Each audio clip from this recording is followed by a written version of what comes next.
Hi, everybody. This is going to be the first episode of the Daily Smell podcast, which that's the name of the podcast, is the Daily Smell. We are here with, what is your name, sir? Charles Joseph Lovick. Charles Joseph Lovick. And now, who were you in the area? How long have you and your family been here in the Merrijig, Australia area? In Merrijig, my early family were the pioneers of the area in 1860. Wow. So I'm a fifth generation mountain cattleman in the high country because we raised our cattle in the high country, and that's how we got our start. Yeah. Is that how most people in the area kind of graze their cattle, is in the high country and up in the mountains? Or A lot of the older families here, that's exactly Gotcha. what happened. Is that more of, in the States we have kind of like BLM land or national forest land that you get permits to go on? Is it It's similar to that, yes. Gotcha. But in the last years, or the last 30 years, they changed the tenure of our mountain country and made it a national park. And cloven-footed animals were not allowed. Gotcha. And yet, we always believed that it was our management methods of grazing and burning that kept the mountains safe.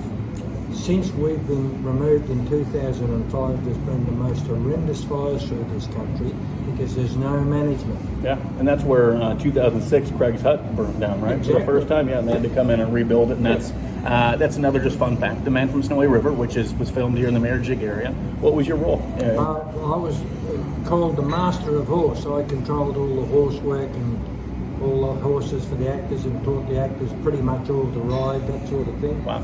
Was that just something that they came to a certain family in the area and you just got lucky to get picked for that, or were you kind of in the running for it? I was probably always identified as the person because I owned that little buckskin horse, and the management company of the movie knew him. Some of them had written him and said, if we ever make this movie, he's the horse. Gotcha. So he was cast before any actors. And, well, if you're going to have the Man from Snowy River, you might as well have the horse from Snowy River be there first. Exactly. Horse right. makes the man. Yeah, So that makes exactly. sense. Huh. So family's been here since 1860s. How did they get here? Where did they come from? I got a free passage from the motherland as a convict, the first fella, and he went to Tasmania and done his 7 years for not much, but he was a strapping young bloke, and they used to pick the best to send away to populate the country. It makes sense. At a place like Australia, Tasmania, where it's quite wild, you probably want to send the biggest and the strongest to go do it. Yeah, that's right. That's to cool. help break the country open and settle it. Yeah, absolutely. So he got out after 7 years, met a young lady and married her. His first offspring, when he was 18 years old, decided he'd try his hand in the mainland. So that's how they ended up. Thomas Mitchell Lovick was his name. Gotcha. And he came across to Victoria, made his way up here to Merrijig because gold had been found in this close by river, the Halpa River. Yeah. And he thought, that'll be the go. He went pretty well, so he went out another 20 miles out here into very virgin land, selected some country, built a pub. A hotel. Smart. Probably one of the first ones in the area. Oh, it was the only one, the first one. It was a bark shanty, but it was still the place to probably drink. 1880s is anything is good. A shack is fine. Right, yeah. So he managed that and kept it and accumulated a lot of land around it until the gold run out and all the miners left. And he was the only one left there. So he said, hey, where do we go from there? I'll go back to Merrijig. Built the Merrijig Hotel in 1873, and that's where we all developed from. Gotcha. And the same deal, accumulated land around it, and as our family grew, they split up and took parcels of land and became cattle and sheep farmers. Makes sense. Do you still have sheep today, or are you kind of more? Cattle. Yeah. We're cattle because we were heavily into the mountains. Gotcha. And cattle were the go. Yeah, for the king. Okay. Well, that's interesting. From there, they just liked the Merrijig area, or what made them decide Merrijig? Was that the wife that he married that said, hey, this is the good area? He married a young lady here. Ah, that'll do it. And that does it every time. It really will to take you away. I actually had a date with a reporter last night, and she wants me to maybe move to Australia. That's not true. Exactly. She doesn't want me to move to Australia, but it was a good time. And she wants a second date, so that means I probably did something right. Yeah. Congratulations. Yeah, thank you. That doesn't happen in Australia many times. Actually, I have a joke now, and this is going to be a little. It's going to be vulgar before I say the joke. But you know, Australian women are more traditional. They're traditional in the fact that if you buy them dinner, they're traditionally more apt to probably suck your cock afterwards. That's right. Especially if the dinner's got a nasty taste. Yes. Which apparently it was his first American taste, so maybe that was just probably nasty, but she doesn't know that. She doesn't. But, Always willing to please the Australian girls. hey, I didn't. Thank you. Appreciate that, Australian woman. It's funny. From there, what makes you happy? Horses, my mountains, and my family. I'm very traditional like that, and I always say for the mountains, I'm a real mountain person. I'm not from the mountains, I'm of the mountains. Yes, sir. Generations have read that into me, and I've lived in the mountains all my life. Yeah. Have a great knowledge of them, a great respect for them, feel a great sense of pride in them, and feel that I have a responsibility to protect my homeland. Because it is my family's home. Yeah, it's Has been here for been since generations. 1860, Yeah. and I intend to keep my hand up in the air and look after it. Yeah, and with looking after it, I read since like 2012, the area has grown from 5,000 people, which is similar to where I'm from in Idaho, to now there's like 10,000 people just in Mansfield alone. And it's becoming- and surrounds, absolutely. Yeah. And how has just the doubling in population in less than really 15 years, how has that affected you guys and what you do from a ranching perspective? And Well, also just, a lot of this influx was because of that movie, The Man from Snowy River. Yep. Everybody loved it. And poster. You can't see it, but there we go. It's okay. You'll take it. Yeah, we'll put it over there later. Yeah. So we're partly to blame for it, and that's why I feel a big responsibility to help direct the change. Yeah. Because change always comes. Yeah. And it's not always a bad thing. No, and that's where it's either you kind of take part, and we were talking about this a little before we started, but you kind of either take part in the change or you just kind of let it wash you by, and if that happens, then you have no right to say anything. You have other than no just- right to have an opinion. Yep. And luckily, people like myself have a qualified opinion because it's an educated opinion. It's not just some, I think this. Yeah. I can back it up with facts. And it's, from what I've seen, it's not just a stick your head in the ground opinion of, oh no, we don't want anybody else coming here, no more people in the mountains, because that's not realistic.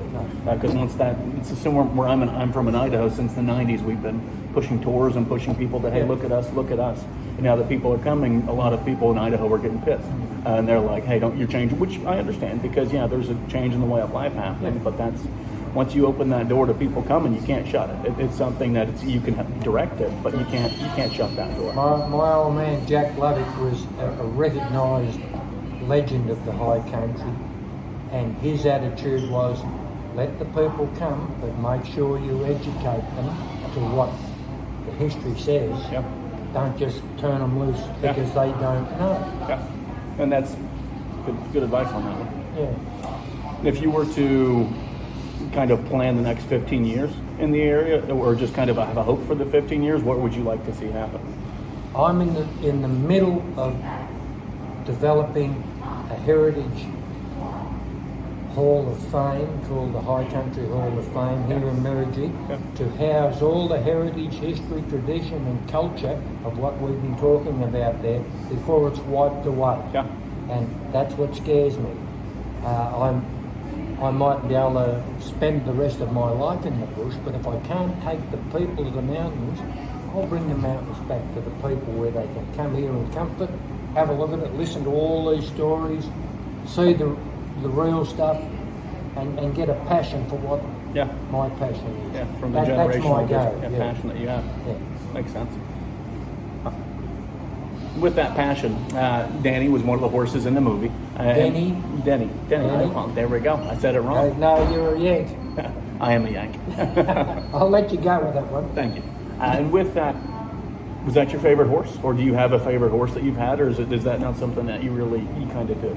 I've been lucky enough to have, because of my life in the mountains, the mountain education for a horse makes them either no good or an absolute champion. I've been lucky enough to have 3 or 4 beautiful horses, but that little buckskin horse will always be my favourite. Yeah, that's the one that didn't put you on the map per se, but helped kind of put the area on the map. And without doubt. That was the horse from Snowy River. Yeah, So, that's yeah. right. Yeah.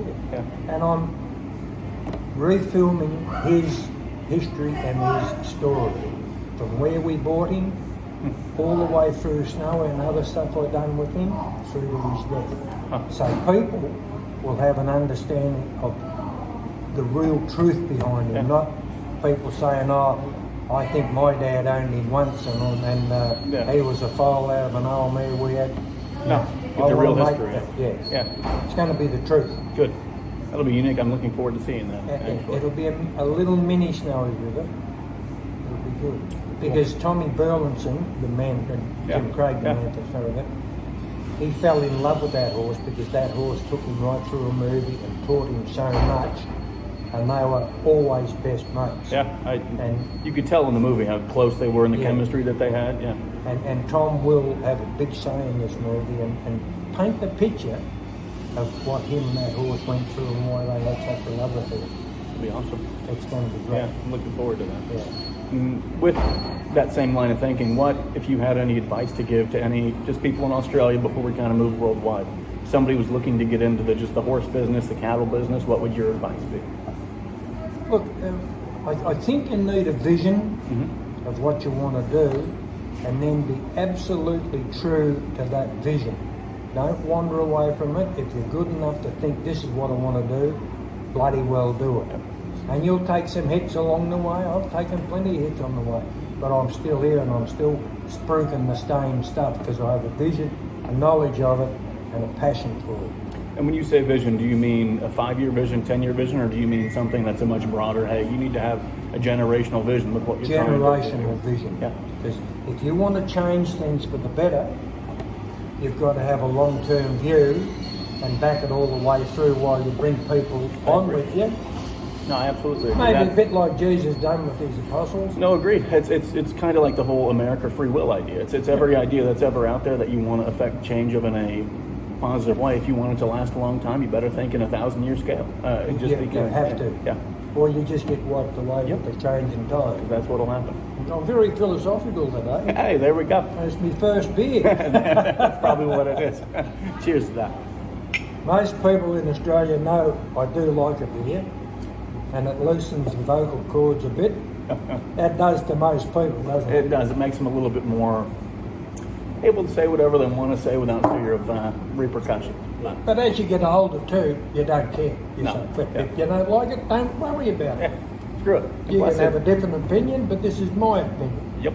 And that's where we're in the world today. A lot of people, if the opinion isn't their own, they don't know how to react to it, and they shut down, and they don't really get the conversation moving forward, and that doesn't help anybody. That just is again putting the head in the sand and being negative. And I So, think the other part of that question about what advice I would give was make sure if you've got a vision,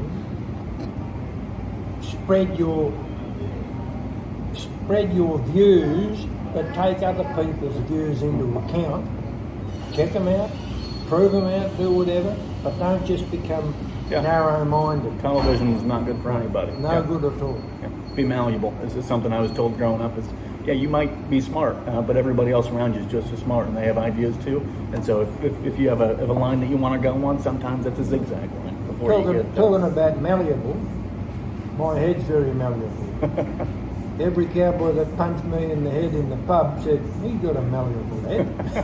I was curious where those scars come from. I wasn't going to say anything about it. It's funny. So from there, from an Australian, would you have the same, I imagine, the same advice for people that aren't from Australia starting a ranch or starting the whole cattle business? Just Absolutely. have a vision and stick to it. Absolutely, yeah. And avail yourself of all the information, all the knowledge, take everybody's opinions on, and Yeah. settle what you can make out of it. Okay. Listen to the old timers in the pub. Yeah. Go and talk to them and just hang out, and then also the young timers. But the old timers have been there probably a time or two. I had a good old mate from Kentucky.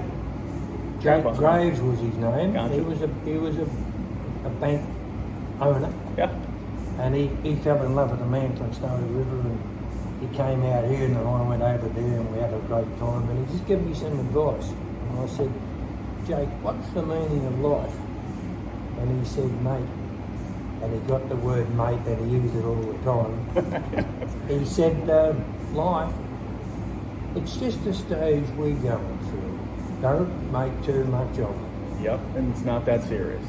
Not that bloody serious. No, this too shall pass. This whole thing, that whatever we're going through, whatever it is, we're going to die anyway. So, I mean, might as well have fun, laugh along the way, and have a couple beers and enjoy whatever you want to enjoy. So.